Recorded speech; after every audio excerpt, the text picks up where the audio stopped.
ಇವತ್ತು ಸಿಎಂ ಮಂಡಿಸ್ತಾ ಇರುವಂತಹ ಬಜೆಟ್ ಮೇಲಿನ ನಿರೀಕ್ಷೆಗಳು ಹಲವಾರಿದ್ದಾವೆ. ಯೋಜನೆಗಳಿಗೆ ಹೆಚ್ಚಿನ ಅನುದಾನ ಮೀಸಲಿಡುವಂತಹ ಸಾಧ್ಯತೆ ಇದೆ. ಗ್ಯಾರಂಟಿ ಭಾರವನ್ನ ನಿರ್ವಹಿಸುವ ಜೊತೆಗೆ ಅಭಿವೃದ್ಧಿಯನ್ನ ಜೊತೆಗೆ ತೆಗೆದುಕೊಂಡು ಹೋಗಬೇಕಾದಂತಹ ಸವಾಲಿದೆ ಸರ್ಕಾರದ ಮುಂದೆ. ಯಾಕಂದ್ರೆ ಅದೇ ವಿಚಾರಕ್ಕಾಗಿ ಹಲವು ಬಾರಿ ಪ್ರಶ್ನೆಗೆ ಒಳಗಾಗಿದೆ ಸರ್ಕಾರ. ಯೋಜನೆಗಳಿಗೆ ಆರ್ಥಿಕ ಅಸಮತೋಲನ ಅದನ್ನ ಸರಿಪಡಿಸುವಂತಹ ಕೆಲಸ, ಅದನ್ನ ಬ್ಯಾಲೆನ್ಸ್ ಮಾಡುವಂತಹ ಸವಾಲು ಸರ್ಕಾರದ ಮುಂದಿದೆ. ಅಭಿವೃದ್ಧಿ ಕಾರ್ಯಗಳಿಗೆ ಉತ್ತೇಜನವನ್ನ ನೀಡೋಕೆ ಬಜೆಟ್ ಗಾತ್ರವನ್ನ ಈ ಬಾರಿ ಮತ್ತಷ್ಟು ಹೆಚ್ಚಳ ಮಾಡಲಾಗ್ತಾ ಇದೆ. ಚುನಾವಣಾ ವರ್ಷವಾಗಿರುವಂತಹ ಹಿನ್ನೆಲೆಯಲ್ಲಿ ಇನ್ನು ಸ್ವಲ್ಪ ದಿನಗಳಲ್ಲಿ ಎಲೆಕ್ಷನ್ ಬಂದ್ಬಿಡುತ್ತೆ. ಇನ್ನೊಂದು 2 ವರ್ಷದಲ್ಲಿ ಎಲೆಕ್ಷನ್ ಬಂದ್ಬಿಡುತ್ತೆ. ಹಾಗಾಗಿ ಬಂಡವಾಳ ವೆಚ್ಚ ಹೆಚ್ಚು ಮಾಡುವಂತಹ ಸಾಧ್ಯತೆ ಇದೆ. ನಮ್ಮ ಜೊತೆಗೆ ಅತಿಥಿಗಳು ಜಾಯಿನ್ ಆಗಿದ್ದಾರೆ. ಮೊದಲನೇದಾಗಿ ಸತೀಶ್ ನಾಗರಾಜ್ ಅವರು, ಚೇರ್ಮನ್ ಕೈಗಾರಿಕಾ ಸಮಿತಿ FKCCI ಸರ್, ಕಾರ್ಯಕ್ರಮಕ್ಕೆ ಸ್ವಾಗತ. ಹಾಗೆಯೇ ವೆಂಕಟ ರೆಡ್ಡಿ ಅವರಿದ್ದಾರೆ, ನಿವೃತ್ತ ಪ್ರೊಫೆಸರ್ JKVK ಸರ್, ತಮಗೂ ಕೂಡ ಕಾರ್ಯಕ್ರಮಕ್ಕೆ ಸ್ವಾಗತ. ಗ್ಯಾರಂಟಿಗಳ ಜೊತೆಗೆ ಅಭಿವೃದ್ಧಿಯ ಸವಾಲು ಸರ್ಕಾರದ ಮುಂದೆ, ಏನ್ ನಿರೀಕ್ಷೆ ಇದೆ ಸರ್ ಈ ಬಾರಿಯ ಬಜೆಟ್ಗೆ ಸಂಬಂಧಪಟ್ಟ ಹಾಗೆ? ಸತೀಶ್ ಸರ್, ಮೊದಲನೇದಾಗಿ ನಿರೀಕ್ಷೆ ಭಾಳ ಕಮ್ಮಿ ಇಟ್ಕೊಂಡಿದ್ದೀವಿ. ಹಳೇದು ಹೋದ ವರ್ಷ ಬಜೆಟ್ ಏನು ಮಾಡಿದ್ರು ಅದನ್ನೇ ನೀವು ಕ್ಯಾಪಿಟಲ್ ಎಕ್ಸ್ಪೆಂಡಿಚರ್ ನೋಡಿದರೆ 47% ಅಷ್ಟೇ ಖರ್ಚು ಮಾಡಿರೋದು ದುಡ್ಡು. 71,000 ಏನೋ ಇಟ್ಟಿದ್ದು. 76,000 ಅಲ್ಲಿ ನಿಮಗೆ 37,000 ಕೋಟಿ ಖರ್ಚು ಮಾಡ್ಯಾರ. ಅದೊಂದು 40,000 ಕ್ರೋಸ್ ಖರ್ಚು ಮಾಡ್ಯಾರ. ಸೊ ಅಲ್ಲಿಗೆ ಹೋದ ವರ್ಷದ ಬಜೆಟೇ ಇನ್ನೂ ದುಡ್ಡು ಖರ್ಚಾಗಿಲ್ಲ ಅಂದರೆ ಈ ವರ್ಷ ಅಂದರೆ ಅದು ಕಾರಣ ದುಡ್ಡಿಲ್ಲ, ಬೊಕ್ಕಸದಲ್ಲಿ ದುಡ್ಡಿಲ್ಲ. ಸೊ ಬಜೆಟ್ ಅನೌನ್ಸ್ ಮಾಡೋದು ಭಾಳ ಈಸಿ, ಬಜೆಟ್ ಮಾಡ್ಬೋದು. ಬಟ್ ಅಲ್ಲಿ ಇನ್ಕಮ್ ಏನಿದೆ, ರೆವೆನ್ಯೂ ಇನ್ಕಮ್ಮು, ರೆಸಿಪ್ಟಲ್ಲಿ ದುಡ್ಡು ಬರ್ತಾ ಇಲ್ಲ. GSTಯಲ್ಲಿ 30,000 ಕೋಟಿ ಕೊಡ್ತಾ ಇದೆ. ಸಾರಿ, 1,20,000 ಕೋಟಿ ಇತ್ತು, 90,000 ಕೋಟಿ ಇವತ್ತಿನವರೆಗೂ ದುಡ್ಡು ಬಂದಿದೆ ಅವರಿಗೆ. ಆಮೇಲೆ ಲಿಕ್ಕದಲ್ಲಿ 44,000 ಕೋಟಿ, 40,000 ಕೋಟಿ ಬಜೆಟ್ ಇತ್ತು, 33,000 ಕೋಟಿ ಬಂದಿದೆ. ಮೋಟರ್ ವೆಹಿಕಲಲ್ಲಿ 15,000 ಕೋಟಿ ಇತ್ತು, 10,000 ಕೋಟಿ ಬಂದಿದೆ.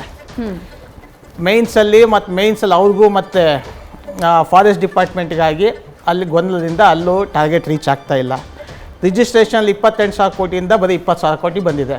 ಸೊ ಟೋಟಲ್ ರೆಸಿಪ್ಟೇ ಕಮ್ಮಿ ಇದ್ಮೇಲೆ ಈಗ ಏನು ನಾವು 4,50,000 ಕೋಟಿ ಆಗುತ್ತೆ ಬಜೆಟ್ ಅಂತ ಹೇಳ್ತೀವಿ, ದುಡ್ಡು ಎಲ್ಲಿಂದ ಬರುತ್ತೆ?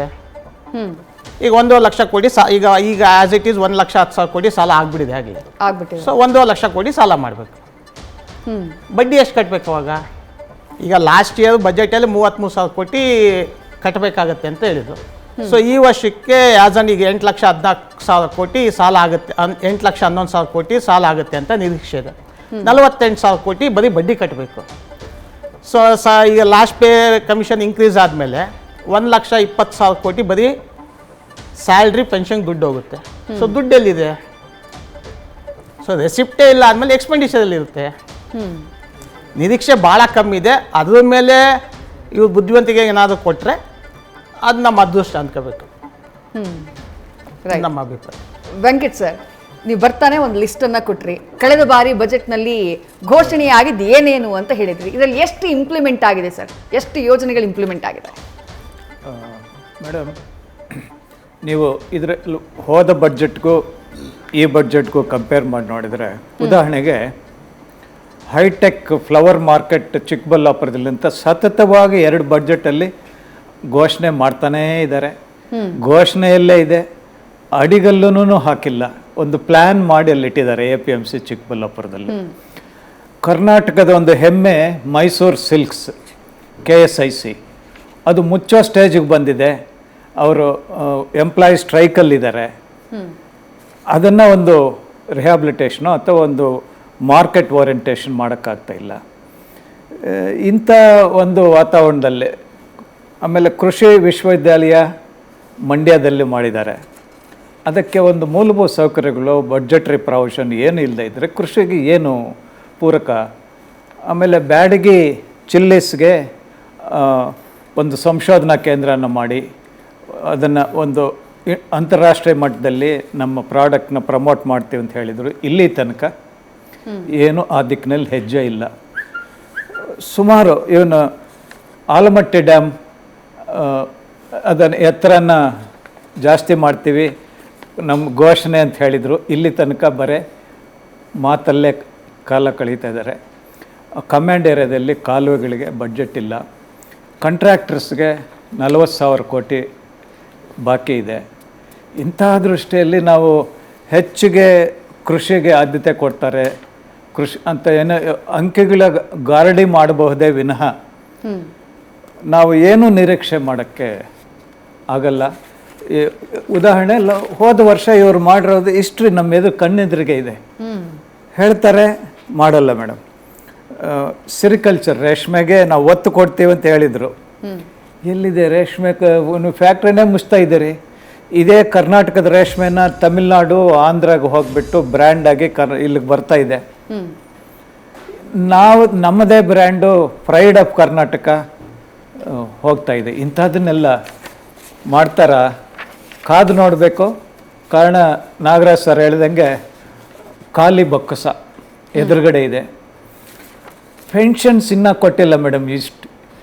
ಇವಾಗ ಮಾರ್ಚ್ 5ನೇ ತಾರೀಕು ಈ ತಿಂಗಳದು ಕೆಲವು ಯೂನಿವರ್ಸಿಟಿಯಲ್ಲಿ ಪೆನ್ಷನ್ ಕೊಟ್ಟಿಲ್ಲ ಅಂದರೆ ಪರಿಸ್ಥಿತಿ ನೋಡ್ಕೊಳ್ಳಿ. ಏನು ಎಕ್ಸ್ಪೆಕ್ಟ್ ಮಾಡ್ತೀವಿ?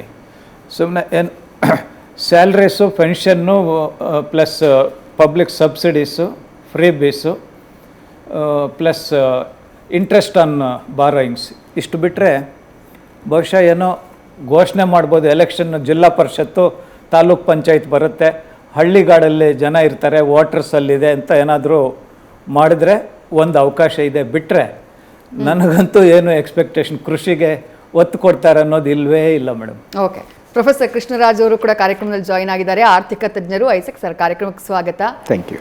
ಇಬ್ಬರ ಮಾತುಗಳನ್ನ ನೀವು ಕೇಳಿಸ್ಕೊಂಡ್ರಿ ಅಂತ ಭಾವಿಸ್ತೀನಿ. ಬೊಕ್ಕಸ ಖಾಲಿಯಾಗಿದೆ, ಬಜೆಟ್ ಗಾತ್ರವನ್ನ ಹೆಚ್ಚು ಮಾಡ್ತಿದ್ದಾರೆ, ಹಣವನ್ನ ಇಲ್ಲಿಂದ ತರ್ತಾರೆ.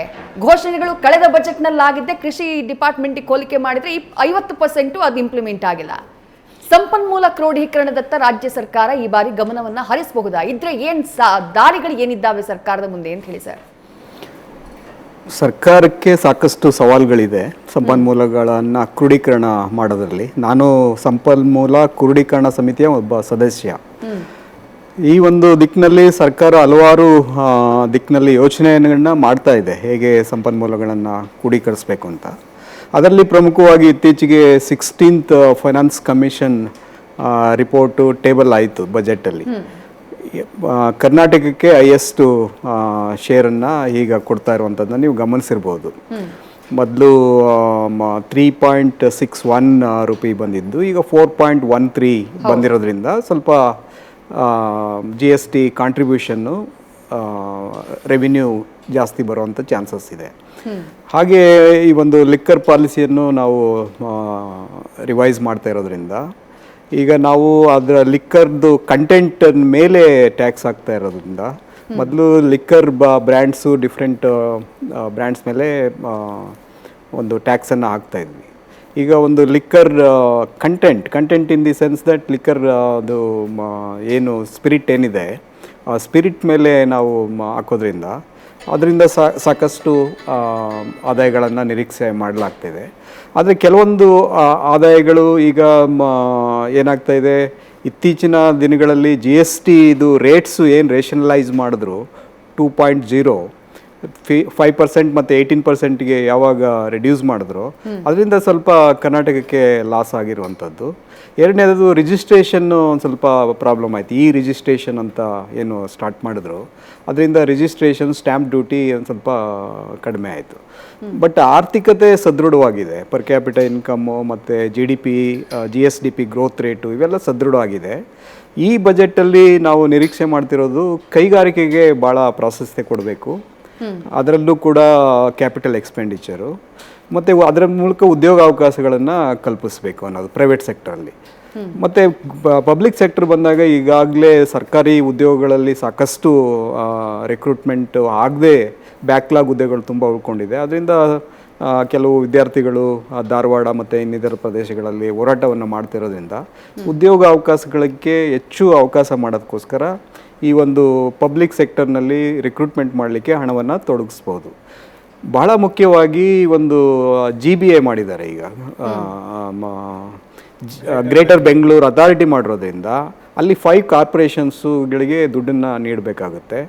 ಅದು ಒಂದು ಪೊಲಿಟಿಕಲ್ ರೀಸನ್ನು ಮತ್ತು ಎಕನಾಮಿಕ್ ರೀಸನ್ ಎರಡನ್ನೂ ಇಟ್ಕೊಂಡು ನೀಡಬೇಕಾಗುತ್ತೆ. ಒಂದು ಪೊಲಿಟಿಕಲ್ ರೀಸನ್ ಎಲೆಕ್ಷನ್ಸ್ ಎಲ್ಲ ಬರ್ತಾ ಇದೆ, ಮತ್ತು ಎಕನಾಮಿಕ್ ರೀಸನ್ಸ್ ಅಂತಂದರೆ ಎಲ್ಲವಕ್ಕೂ ಈಕ್ವಿಟಿ ಮತ್ತು ಎಫಿಷಿಯನ್ಸಿ ಪ್ರಿನ್ಸಿಪಲ್ಸ್ನ ಅಪ್ಲೈ ಮಾಡೋದಾದರೆ ಎಲ್ಲಕ್ಕೂ ಸಮನಾಗಿ ಹಣವನ್ನು ಹೊಂದಿಕೆ ಮಾಡಬೇಕಾಗುತ್ತೆ. ಮತ್ತು ನೀವು ಹೇಳ್ದಾಗೆ ಗ್ರಾಮ ಪಂಚಾಯತಿ ಇದು ಏನು ಜಿಲ್ಲಾ ಪಂಚಾಯತು ಮತ್ತು ತಾಲೂಕ್ ಪಂಚಾಯತ್ ಎಲೆಕ್ಷನ್ಸು ಮತ್ತು ಕಾರ್ಪೊರೇಷನ್ಸ್ ಎಲೆಕ್ಷನ್ಸ್ ಇರೋದ್ರಿಂದ ಗಾಡಿಗೆ ಸಾಕಷ್ಟು ಕಾರ್ಯಕ್ರಮಗಳನ್ನು ಸೋಷಿಯಲ್ ವೆಲ್ಫೇರ್ ಕಾರ್ಯಕ್ರಮಗಳನ್ನು ನೀಡ್ಬೋದು. ಇದ್ರ ಮೂಲಕ ಒಂದು ನಗರ ಪ್ರದೇಶ ಮತ್ತು ಹಳ್ಳಿಗಾಡು ಎರಡನ್ನೂ ಗಮನದಲ್ಲಿಟ್ಟುಕೊಂಡು ಈ ಎಲೆಕ್ಷನಲ್ಲಿ ಸಾಕಷ್ಟು ಕಾರ್ಯಕ್ರಮಗಳನ್ನು ನೀಡ್ಬೋದು ಅಂದ್ಕೊಂಡೆ. ಅದರಲ್ಲೂ ಮುಖ್ಯವಾಗಿ ಈ ಒಂದು ಜಿಯೋ ಪೊಲಿಟಿಕಲ್ ಸಿಚುವೇಷನಲ್ಲಿ ನಮಗೆ ಬರಬೇಕಾದಂಥ ಆದಾಯ ಕಡಿಮೆ ಆಗ್ಬೋದು. ಯಾಕಂತಂದರೆ ಕೆಲವರು ಬೇರೆ ರಾಷ್ಟ್ರಗಳಲ್ಲಿ ವರ್ಕ್ ಮಾಡಿ ಅವರು ಇಲ್ಲಿಗೆ ಹಣವನ್ನು ಟ್ರಾನ್ಸ್ಫರ್ ಮಾಡಿದಾಗ ಅದು ಆದಾಯ ಆಗುತ್ತೆ, ಎಸ್ಪೆಷಲಿ ಒಂದು ಸರ್ವಿಸ್ ಸೆಕ್ಟರಲ್ಲಿ. ಸೊ ಹೀಗಾಗಿ ಈ ಒಂದು ಆದಾಯ ಕಡಿಮೆ ಆಗೋದ್ರಿಂದ ಸಾಕಷ್ಟು ಚಾಲೆಂಜಸ್ಸು ಇರುವಂಥದ್ದು. ಆದರೆ ನ್ಯೂ ಸೋರ್ಸಸ್ ಆಫ್ ಗ್ರೋತನ್ನು ಹೇಗೆ ಮಾಡಬೇಕು ಅಂತ ಸರ್ಕಾರದಲ್ಲಿ ಇದೆ. ಈಗ GBA ಅಂತ ಒಂದು ಏಕೆ ಮಾಡಿದ್ರು ಅಂದರೆ ಹೊಸ ಸಿಟಿಗಳನ್ನು ಅಲ್ಲಿ ಡೆವಲಪ್ ಆಗ್ತಾ ಇದ್ದಾವೆ ಮತ್ತು ಹೊಸ ಕೈಗಾರಿಕೆ ಉದ್ಯಮಗಳು ಅಲ್ಲಿ ಬರುವಂಥದ್ದು. ಹೀಗೆ ಬರೋದ್ರಿಂದ ಅಲ್ಲಿ they are becoming A sources of new production, sources of new employment, sources of new income generation. ಈ ರೀತಿ ಅಭಿವೃದ್ಧಿಗೆ ಸಾಕಷ್ಟು ಒತ್ತಾಸೆಗಳಿದೆ. ಅದರಿಂದ ಎಷ್ಟೇ ಸಿಟಿಗಳಲ್ಲಿ ಬಂಡವಾಳವನ್ನು ಹೂಡಿಕೆ ಮಾಡಲಿಕ್ಕೆ ಅವರು ಇನ್ಸೆಂಟಿವೈಸ್ನ ಡಿಕ್ಲೇರ್ ಮಾಡ್ತಾ ಇದ್ದಾಗಲೂ ಕೂಡ Bengaluru is the one of the what we call it as growth engine of India, not only in Karnataka, growth engine of India. So ಅದರಿಂದ ಎಲ್ಲರೂ ಇಲ್ಲಿ ಬಂದು ಹೂಡಿಕೆಯನ್ನು ಮಾಡೋದ್ರಿಂದ ಅದು ಅವಕಾಶಗಳು ಅಂದರೆ ಗ್ರೋತ್ ಪ್ರಾಸ್ಪೆಕ್ಟಿವ್ಸು ತುಂಬ ಚೆನ್ನಾಗಿದೆ ಕರ್ನಾಟಕ ಸ್ಟೇಟಿಗೆ. ಸೊ ಹೀಗಾಗಿ ಒಂದು ಸಮತೋಲನದ ಬಜೆಟನ್ನು ನೀಡ್ಬೋದು. ಬಟ್ ನೀವು ಹೇಳ್ದಂಗೆ ಚಾಲೆಂಜಸ್ ಏನಂತಂದರೆ ಸಾಲ ಮಾಡಬೇಕಾಗುತ್ತೆ ಕೆಲವೊಂದು ಸಾಲ. ಯಾಕೆಂತಂದರೆ ಇದೊಂದು 5 ಗ್ಯಾರಂಟೀಸ್ದು ತುಂಬ ಹಣ ಹೋಗ್ತಾ ಇದೆ. ಅದ್ರ ಜೊತೆಗೆ ರೆವಿನ್ಯೂ ಸೋರ್ಸಸ್ಸು ಕಡಿಮೆ ಆಗಿದೆ. ಸೊ ಈ ದಿಕ್ಕಿನಲ್ಲಿ 3% of the GSDP physical deficit ಅದ್ರ ಮೇಲೆ ಹೋಗಬಾರ್ದು. ಈಗ 2.99% ಇದೆ. ಅದು ಮೋಸ್ಟ್ಲಿ ಕ್ರಾಸ್ ಆಗದೇ ಇರೋಂಗೆ ನೋಡ್ಕೊಳ್ತಾರಂತ ನಾನು ಅಂದ್ಕೊಂಡಿದ್ದೀನಿ. ಬಟ್ ಅದು ಒಳ್ಳೆ ಒಂಥರ ರೋಪ್ ಮೇಲೆ ನಡೆದಂಗೆ ಆಗಿದೆ ಈಗ ಪರಿಸ್ಥಿತಿ. ಸೊ ಹೀಗಾಗಿ ನೋಡಬೇಕು ಏನು ಚಾಲೆಂಜಸ್ನ ಹೇಗೆ ಅಡ್ರೆಸ್ ಮಾಡ್ತಾರೆ ಇದು ಒಂದು ಬಜೆಟಲ್ಲಿ ಅನ್ನೋದು. ಸ್ಟೇಟ್ ಬಜೆಟ್ನಲ್ಲಿ ಹಲವು ಯೋಜನೆಗಳು ನಾವು ಮಾಡ್ತೀವಿ ಅಂತ ಹೇಳುವಂಥದ್ದನ್ನ ಜನ ನಂಬೋದಕ್ಕೆ ಸಾಧ್ಯ ಇಲ್ಲ. ಯಾಕಂದ್ರೆ ಅನುದಾನವನ್ನ ಮೀಸಲಿಟ್ಟಿರೋದಿಲ್ಲ.